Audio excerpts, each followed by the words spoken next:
Assalamu alaikum bandiraɓe hettiyankoɓe yiɓiyankoɓe Ayaw Pindi TV bisimilla moon roɓɓindu jayndeli moɗon weltare min dañi huccude mon e kala saaha noon kadi min dañili wertare huccude mon oɗo subaka altine hannde ko wiɗon tan yo Allah waɗanen jaam goto fof salminama e inde ko noon manama e jettode serenɓe men jejjitaka e lawol gotol calminama jurama berta juuɗe ñagade waw yuppo e Sénégal aduna o foof e ñagade kala ko duwa e oɗo ñalawma hannde oɗo jamma jibinande Seydina Mouhammad sallallah alayhi wa sallam yo Allah jaɓanen duwa wona ɓurale meɗen ittana en oɗo boros ya barke nelaɗo Allah ya barke makko ya barke yidde e ganduɗa ene woni hakkude makko e jomiraɗo joom bawɗe ɗum ɗon noon ko tan salminde dendagal ɓe ganduɗa hannde nana jooɗi ena parana oɗo gammu jibinande nelaɗo Allah sallallah alayhi wa sallam goto fof nana parana e kurus muɗum goto fof nana para e wadde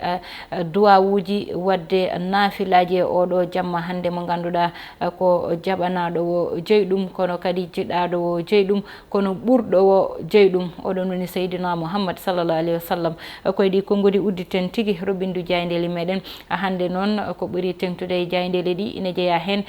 jamma jibinande nelaɗo Allah Seydina Mouhammad sallallah alayhi wa sallam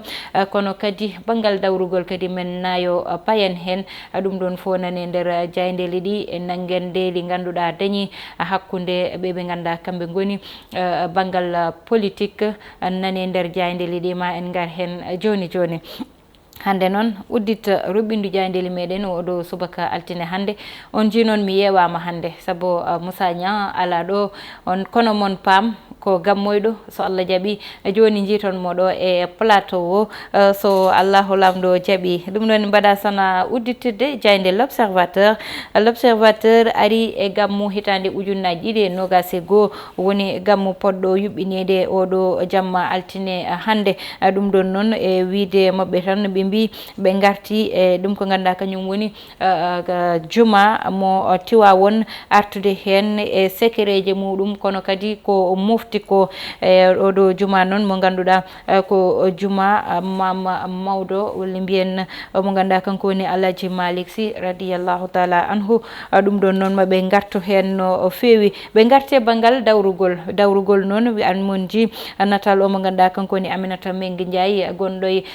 PS kamɓe noon oɗo saaha aɓe jogui tan caɗele rentude e tan noɓe mbaɗi haaɓe ndenday koye mabɓe ɗum ɗon noon kanko Aminata Mbengue Ndiaye wonno ko konngudi tan o suuti fanude ɗum e garɗiɗo leydi ndi e wiide makko tan oɗo saaha joni wonko ganduɗa jiiɓimo no fewi kono noon aɓe poti ƴewtede walla tan darte ɓe darna hen koyɗe caggal l'observateur jayde vox populi paɗen vox populi ari tan e banggal dawrugol kañum ne oɗo ɓiɗɗo gorko kañum suuti konngudi tan o nototo koye inde Amadou Gueye kanko noon o wi tan ko ɓe ganduɗa kamɓe goni pouvoir o oɗo saaha yete soɓe perti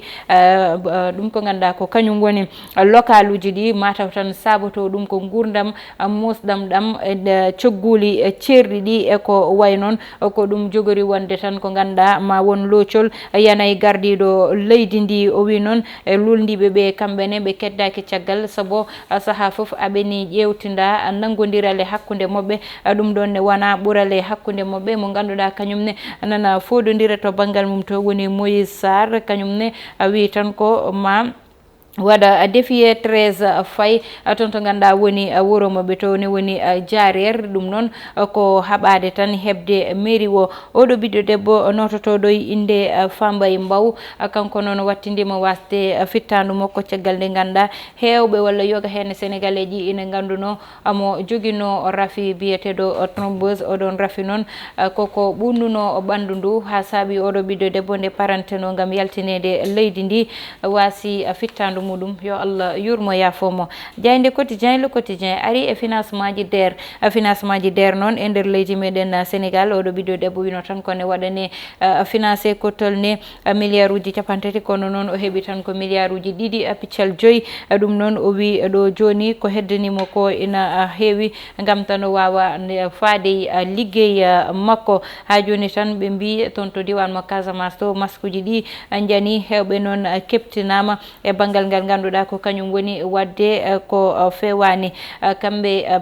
ɓe yaaduɓe Halifa Sall noon ɗo joni aɓen dañi tan caɗele gam noɓe cuɓori gardiɗoɓe e sungoli namnade lefol walla mbiyen namnade mairie ji ɗi oɗo saaha. Jayde Gendire Le Soleil kañum noon ari tan koye Ouagadougou wi kañum woni capital cinéma ɗum ɗo noon ne anda tan ko udditande FESPACO mo hikka oɗo hitande ujunnaji ɗiɗi e nogas e goho toon to diwan mo Ouagadougou ɓe mbi noon ɓe ganda kamjum woni cinéma mo Afrique holliti kadi hoore muɗum kono kadi toon to Ouagadougou kadi kañum ne ruttima fawi kadi taɓal ɗo fawanno ha saabi tan cinéma o walla mbiyen banggal film aji ko way noon dal ruta heddaki toon caggal hay lawol gotol. Jayde Losko enquête ari tan eko ganda ko kañum ɓe mbiyata business mortel woni business mo ganduɗa fanata neɗɗo tan koye wasde fittandu muɗum ɗum ɗon noon ine jeeya hen waɗoɓe ko ganduɗa fawake lawol ɗum ɗon ko wadde opération ji fawake lawol windude ordonnance uji ɗi pawake lawol kono kadi safrugol ganduɗa wona cafrugol pawigol e lawol saabu waɗoɓe ɗum ɓe gona tan walla jeeyaka e kooro walla mbiye natani taw e meccal ngal ɗo walla jiidani heptinaɓe hen saabu ne anda e banggal safrugol wonɗo fawi biɗo kay ma fawi élection ji ɗi e dow lawol woni Antoine Félix Diome o wi tan élection ji ɗi mawo sifno ɗo fawoto kono kadi kala ɗo foti rewde ma rewne ɗon ha rewa lawol ha hay goto dañata ko haali hen. Jayde Libération ɓe gari e haala ganda surtino ɗo te ha joni nani heddi e ɗemde yimɓeɓe woni banggal passeport uji diplomatique ɗi hande mon ƴewtindo natal Aissata Tall Sall ko kañum woni yeeso ngal ɗon natal noon hollidde tan ɓe mbi ko o yeddi ko ganduɗa ko enquête holli ɗum kono kadi koko ganduɗa koko fawa guite eɓe mbi Aissata Tall Sall ko jedduɗo ko way noon e ɗum ɗon noon ina jeeya hen tan hebde passeport tawa kayitaji tottiraɗi ɗi ndewani lawol walla tawa ni neɗɗo o tottirani carte d'identité nationale muɗum ɗum ɗon fo noon ko enquête holliti ɗum kono noon kanko Aissata Tall Sall o yeddi ɗiɗo konngudi e wiide makko tan ɗum ɗon wona ko ganduɗa ina woodi ɓiɗo yiyete Sénégal ɗo joni ena wonno e gueɗe musde kono maɓe mbatta haqqe e doole mabɓe gam wawa ummitade woni yiyete Abdoulaye Daouda Diallo kanko nde jagorde nde ɗo wi tan ena musini rafi o hayso tawi liɓilir leydi ndi kono noon maɓe ndewɗon haaɓe gummoɓe daro leydi ndi ruttoɗo wonnoɗo. Jayde Stade uddata damal. Jayde Stade finiri oɗo subaka hande e hollidde tan Sadio Mané wiide tan Sadio Mané oɗo saaha ina jeeya e top 3 mo histoire ɗo joni saabu ina anda tan o nanni bituji temedere e Premier League ɗum ɗon noon hewani waɗɓe ɗum ko ɗum saabi tan amo rutte wiyede yette kanko oɗo ɓiɗɗo gorko o waɗi kadi ko mantini e darde makko e saaha foof. Manchester City oɗo saaha kañum nanayi jalde kono noon ɓeɓe ganda kamɓe goni Manchester United kamɓe aɓen goya ɗum ɗon noon Paris Saint-Germain oɗo saaha kañum nani dari ina dadi ni wiya tan ne waɗi confiance ne dañi confiance e hoore muɗum mana ne hooli hoore muɗum kono Inter e Real kañum ɓe goni koye sous pression oɗo saaha e match mabɓe moɓe poti dañde ɓe ganduɗa kay kañumenne nana belti nana jaala woni AS Douane saabu kamɓe liɓi tan Jeanne d'Arc ɓe keeɓi koɓe ganduɗa ko kañum ɓe gowno jogade e juuɗe mabɓe woni oɗo trophée koye ɗi konngudi gudditen ngal ɗo banggal gudditen eɓɓore wonde eɓɓore meɗen wonde noon hande en batta sona tan fade to diwan mo Matam e sukaɓe muɗum dariɓe oɗo saaha ɗum ɗon noon ena jeeya hen kamɓe Agnam naɓe darade wiide ala e leydi ganduɗa nanata ɗo saaha waɗe no welira walla nana tajire no ɗo rewani e lawol ko ɗum saabi noon kamɓe sukaɓe ɓe dari ɓe mbi ñett ko wayni ma iw toon walla ko wayni ma leydi ndi ruttide jeyɓe ɗum tawde ko ganduɗa ko yimɓe fo jeeyi ɗum wona neɗɗo goto tan jeeyi e ɗiɗon konngudi kettotoɗen tan corsal kañum e haalirde Moussa Bari. oɗo ñalawma hande ko ñalawma Bosoya ko ñalawma aussi Fuutankoɓe fof no potirno de Bakel ha wiyanma ɗo woni Saint-Louis ko heewi ene rendini min ɗo ko coalition mawɗo woni ɗo ngam ummade ƴewtade nokkuji men ɗi hande to jarata ɗo hande noon ko jeunesse o surtout waɗi porté combat o no yaade mawɓe ko heewi noon sababu dendal ngal mbaɗa wawi wiide min komi militant APR à la première heure authentique aussi emin mbawi wiide kadi aussi coalition Benno Bokk Yakar kay fewjuɓe ɓe min jeeya depuis au début ha jittuɗen hande ɗo ene min jaaduno e président de la république e protocole goto ngam wawde waddemo mawɗo leydi min jaade makko 2 mandat min mbaɗi ligguey baɗɗo fayida min jaade makko aussi législature 2 fois woni les députés min mbaɗi ko waɗi fayida min jaade makko élection locale 2 fois min mbaɗi ko waɗi fayida hande noon koko yonti population daro ƴewto ko woni nokkuji mum ko par ce que entre temps ko heewi nana kewi sen mbi ko heewi nana kewi mawɗo leydi o waɗino dégagé financement ji kewɗi eɗen kala haala Prodac ɗum noon ko développement communautaire ko wawde wallude population les éleveurs les pêcheurs no wonde agriculteurs en et les femmes aussi les regroupements surtout depuis 2016 délibération ngaji kalama holto affaire o projet foti waɗede kalisaji keɓama mais maire commune o omon leeli hen te ɗum ɗon fonno ko wadde servir la jeunesse surtout haydara ala toon en plus a yeehi dans l'internet ma taw toon ne tappa le projet de Prodac de Agnam nan waɗi évoluer alors que tout est faux rien n'est fondé par contre holko min jii waɗani min assurer pour notre avenir parce que nous on combat aussi pour les générations futures wona minen tan sa ƴeewi on kalis hande o waɗi ko accaparement des terres leyɗele Bosoye foof omon waɗa délibération ngaji on waɗi inde makko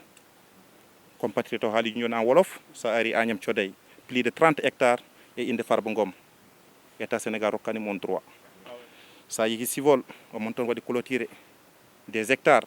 omo waɗi miruji makko état Sénégal rokkani mon droit en tant que maire sa yeehi Godo ko paare omon toon waɗi accaparé terre uji ha jaaha e nder Fouta kala commune mo garɗa omon waɗi ɗum sa ɓenni Agnam ɗo ko Bosoye woni ɗo surtout jaaha ma taw toon Ya Abdoul Kane on aussi ko maire toon to Dabia se jii omon waɗi accaparé leyɗele kewɗe te ɗum ɗon fof ko kalisaji amen waɗi question ngaji goɗɗi ɗi gandanɗa hoorema ko foncier forage uji kaltaɗi c'est hyper important kala hen par ce que mo wi Fouta wiye nguleyki mo wiye Fouta wiye élevage mo wiye Fouta wiye agriculture hande somin mbaɗi nommé des députés eɓe jaaha devant l'Assemblée nationale pour wade plaider min jiiɗi seɓe jettima yo taw ko haajuji population addiɓe te seɓe gartiri wona haajuji population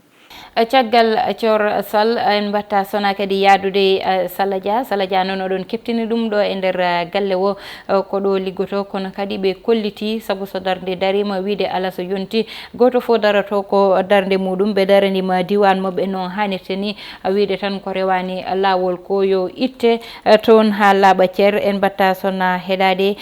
Salla Dia e haalirde Moussa Barry awɗo mi artande hen bandiraɓe ko wiidu ɗumen komin hande woni ɗo hande darde amen ko en tant que sukaɓe Bosoyenaɓe rewɓe worɓe joguiɓe hagguillaji finɓe famɓe ummiɓe sabamde daranade ndimagu diwan mumen nde tawno emine APR hande guila Allah waɗi ɓe jooɗi faade joni emine liggodo e maire des Agnam honorable député Farba Ngom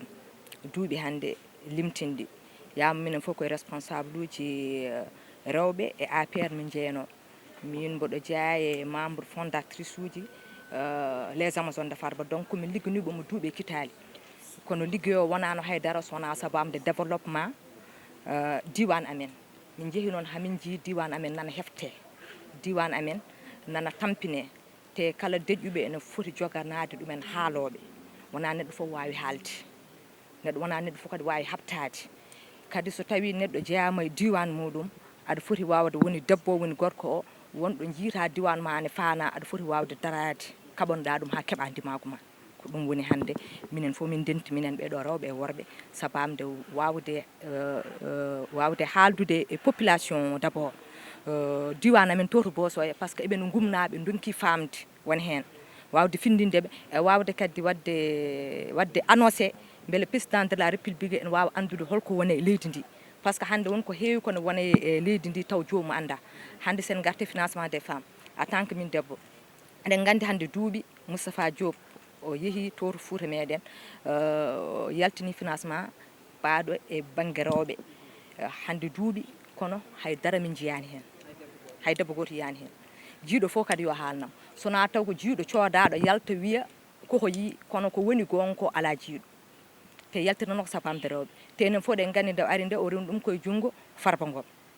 minen noon en tant que rewɓe liggottonoɓe e makko en tant que rewɓe anduɓe financement o ne woodi financement o yalti nanto e Fouta emin jiiɗo o waɗa feere o haala min ɗiɗo financement ji goni walla Moustapha Diop e hoore muɗum min kaldata tawi o yaltini financement uji ɗi no haaldirno ni o fawi ɗum e junggo Farba Ngom yo andu Farba Ngom yettinani ɗiɗon financement uji par ce que ko hande rewɓe ɓuuri tampude e nder Bosoya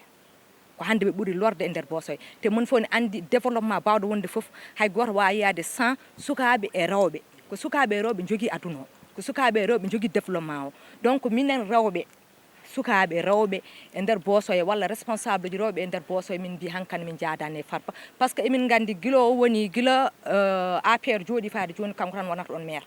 te ko hon ɗon faade ko joni ɓe kalɗo ha leydel ɗe keftama ha laaɓi so joƴƴitinama kandi ko ɓuuri ɗum bonde waɗata donc min mbi élection ngaji ɗiɗo local jahireɗe min jaadani e makko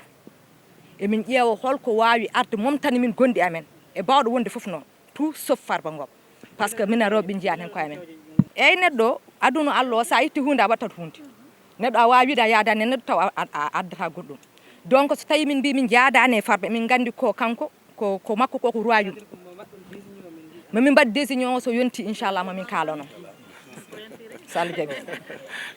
Allah jaramon kettima ɗiɗon konguɗi ɗi ganduɗa yete ummi mayi hunuko Salla Dia ko wiide tan kamɓe aɓe calo oɗo saaha leydi ganduɗa ina fecce ɗo ganduɗa peccugol rewani lawol koye ɗon noon ndeweten jeehen suudu sarɗiji leydi meɗen haade en uddude roɓindu jaydeli meɗen saabu ina andi tan premier questeur Daouda Moussa Dia ruttinama hoolare ruttinede ɗe ɗon koppareje walla mbiyen caisse mo suudu sarɗiji leydi meɗen ɗum ɗon noon so waɗama ko so ɓiɗɗo gorko mo ganduɗa ina darani liggey muɗum haalaka tawni daranade muɗum leñol muɗum oɗo gorko mo ganduɗa kanko woni maire mo Horkoƴere noon o dari yiyama darde makko e banggueji ɗi foof wona noon wonde tan patron maɗa walla ko kanko liggotoɗa saabi aɗa suuta woni konngudi kono noon ko neɗɗo waɗi jiiɗa aɗa jogui droit joɗade mbiɗa o waɗi ɗum saabu hande kala ko watta o waddani hen haala hewka wona kalowo ko wona kaɓeteɗo wona dubdeteɗo kono kadi ko neɗɗo mo ganduɗa dariɗo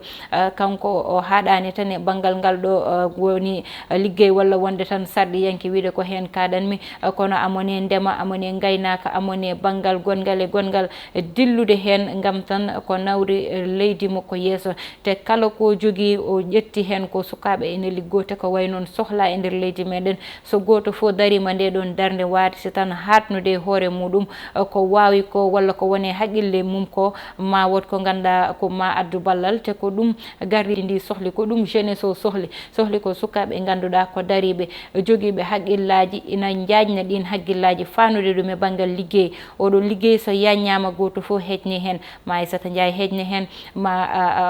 Amadou Touré heƴni hen ma goɗɗo e goɗɗo e goɗɗo heƴni hen te ɓeɗon ne foof so rendi ma won ko ganduɗa koko tan wallitta ɗum ɗon noon ko wadde ruttade tan wadde mo félicité no feewi saabu darde makko yiyama so ruttinama kadi e juuɗe makko ɗum ko ganduɗa kañum woni caisse mo assemblée nationale ruttinama wattede kadi premier questeur mo assemblée nationale ko wiide tan alhamdulillah kono kadi wiide yo ɓooye juuɗe makko yo won ko ganduɗa yette wona ɓurale makko ɓurale ɓesgu makko koye ɗi konngudi guddeten roɓɓindu jaydeli meɗen oɗo subaka altine hande ko wiɗo tan yo Allah waɗanen jaame e kisal tottude won aadi janggo wona janggo kam ko férié wonata so Allahu lamdo jaaɓi saabu hande ko gammu ɓawa janggo allarba so Allahu lamdo jaaɓi ɗo e nden yo Allah waɗanen jaame kisal Aissata Ndiaye wonno heɗen banggal caméra o ko Amadou Touré yo Allah waɗanen jamma duwaw jaɓaɗo Allah jarama on jarama.